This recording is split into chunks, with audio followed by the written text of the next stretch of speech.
আসাদের পতনে ইরানের সংকট। পরবর্তী গন্তব্য কি? সিরিয়ার প্রেসিডেন্ট বাশার আল আসাদের পতনের পর বিদ্রোহীদের সঙ্গে সরাসরি যোগাযোগ শুরু করেছে তেহরান। ইরানের একজন জ্যেষ্ঠ কর্মকর্তা জানিয়েছে, বছরের পর বছর ধরে চলে আসা সিরিয়া সংঘাতে শান্তি আনার প্রচেষ্টার অংশ হিসেবে এই পদক্ষেপ নেওয়া হয়েছে। রবিবার আল কায়েদা সংশ্লিষ্ট হায়াত তাহরির আল শামের নেতৃত্বে বিদ্রোহীদের একটি জোট দামেস্ক দখল করে। বাশার আল আসাদ রক্তপাত এড়াতে পরিবার সহ মস্কোতে পালিয়ে যান। তার পতনকে মধ্যপ্রাচ্যের জন্য একটি বড় মোড় হিসেবে দেখা হচ্ছে, যা ইরান ও রাশিয়ার স্বার্থে আঘাত এনেছে।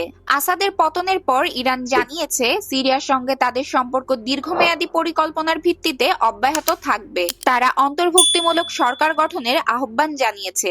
তবে তেহরান উদ্বিগ্ন যে নতুন নেতৃত্ব সিরিয়াকে তাদের কৌশলগত প্রভাব থেকে দূরে সরিয়ে দিতে পারে। Sonti Rahman, international desk, press 20 Bangla.